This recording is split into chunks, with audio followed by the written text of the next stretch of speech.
Good morning, good afternoon, wherever you're listening from. Today is a great day. This is our first episode of a Smart Brain Insights podcast in English. We already had one in Spanish, but now we are bringing to you our English version. And that is a fantastic news because today we have the CEO of Neuro-Link, our provider of the Neuro Agility profile, and my partner of over 15 years. Andre, please come to the screen and show us what you get. Please introduce yourself. Hey, Edith, thank you. What a pleasure to be here. And it's a pleasure for me, also a privilege to be on this platform today. I know you've been working very hard and long in the background, and this is another one of many of your dreams that has come true. So thanks for having me, Edith. Fantastic, Andre. Our relationship started 15 years ago. Throughout the year, I'm planning to bring you back to this podcast, but especially the next three episodes. People don't miss that because today we're going to start with the neuro agility, what it is, how does that ties to the skills that we need to be developing to ensure our future, and then the next episode, we're going to be talking more about those things that improve brain potential. And maybe for two episodes, right, Andre? We're going to be doing that for at least two episodes. But today we want to focus on neuroagility because there's a lot of buzz going around about the brain, and everything now is sparkle with neuromarketing, neuro sales, neuro coaching, neuro this, neuro is everywhere. But let's talk about the work that you have been doing for over 30 years with the concept of neuroagility. I want to leave the stage to you, and please give us a good background of what neuroagility is and how it can improve our life. Yes, Edith, it is neuroscience in the workplace is not a fad, but it is very important that we have to align our business practices and learning practices, development practices with how the brain naturally works. And what is beautiful about the neuroscience approach, it is inclusive of all people, regardless of culture and beliefs and race and gender and all those things. And it is also a science that helps us to separate fact from fiction. So that has always been my passion, to make sure that when we introduce development interventions to people, that we don't feed them fads, but we really help them become better versions of themselves.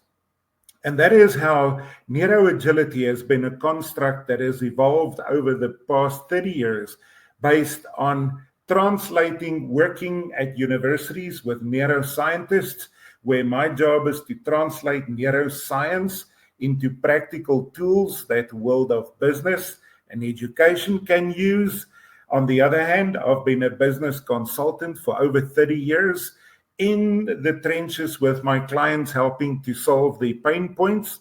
And then the third thing is I am very involved with talent development organizations, where we look at the future trends, the future skills that is going to be needed for us to not just survive disruptive change, but to actually thrive. So based on those aspects, that is how the construct of neuroagility came about. And essentially, neuroagility, literally the word neuro means nerve cells and brain cells. And agility actually has three keywords: fast, focused, and flexible. And that is why even in our logo, you can see that we talk about having a brain that is fast, focused, and flexible. Ultimately, it means that neuroagility means your brain is mentally flexible so that you can easily flex between analytical and creative thinking, verbal, non-verbal communication, being expressive and receptive, depending on what the situation requires of us. So this is how this construct has evolved, and neuroagility literally increases the ease and speed with which we think, learn, and process information. If I can use an analogy, if we look at a top athlete who wants to peak perform on the racetrack, before that athlete can peak perform on the racetrack, they need to be fit and flexible. Otherwise, they would not be able to execute their skills with precision, ease, and speed. Now, that analogy is applicable to the worker and the learners of today. If we really want to be very flexible, to adapt and adjust to disruptive change, new systems, new structures, new technology, we need to have the mental flexibility to not be analytical or creative, but to be analytical and creative, to be expressive and receptive, depending on what the situation requires of you. You need to be visual, auditory, kinesthetic. You need to be able to process information at optimum levels through your senses. That is what all of this comes down to. So the point of Neuro Agility is it helps any learner and any person who wants to develop themselves to improve their brain fitness and their flexibility so that when they learn new skills, they can do it fast and easy and have the access to the full range of all the modalities that the brain offers. That is phenomenal, Andre. One of the things that I encounter on regular basis with my clients has to do with this idea of how can people develop these skills of the future, because we have to be future proof, as we call it in Neuro-Link.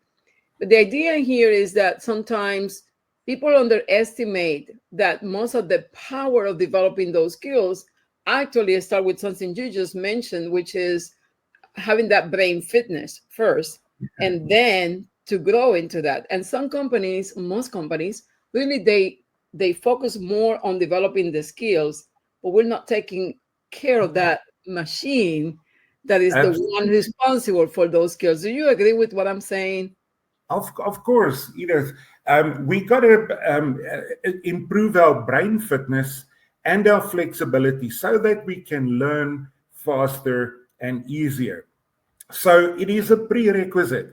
If we look at, for instance, some of the most desired human skills that is going to be in demand for today and the future, these are skills like complex problem solving.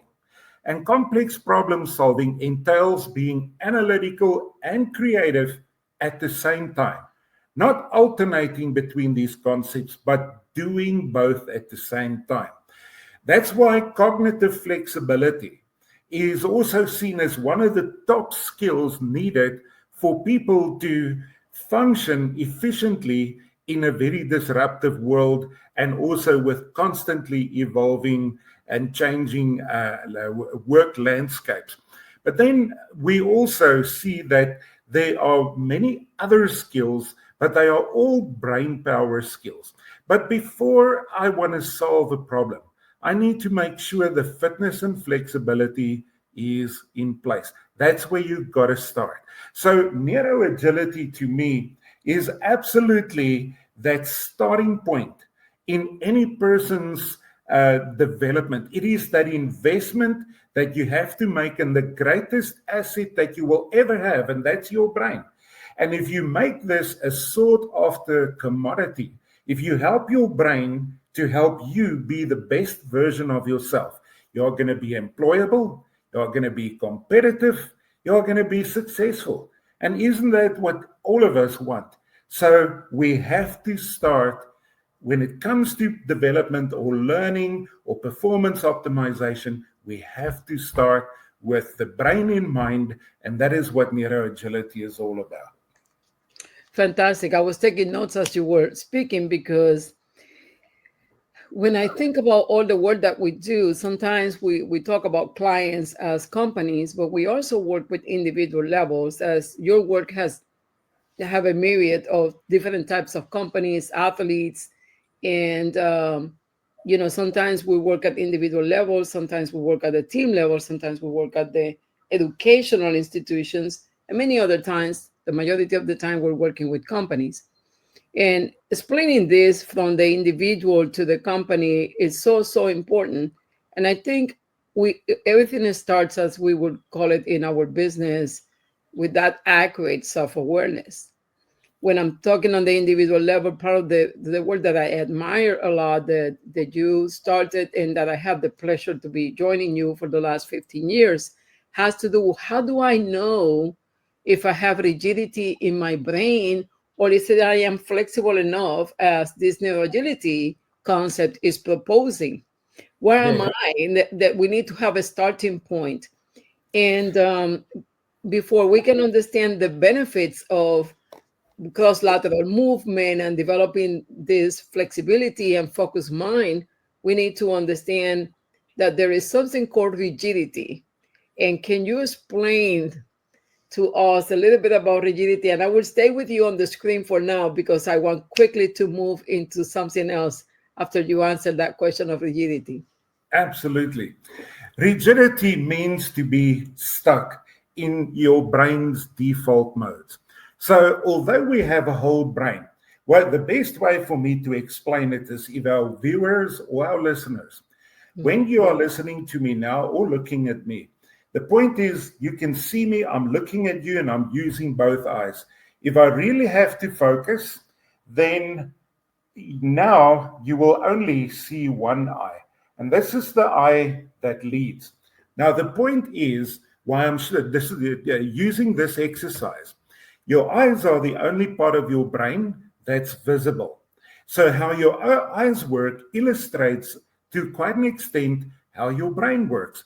So, although we use the whole brain, we have certain regions that lead and others that follow, even if we use both areas 100%.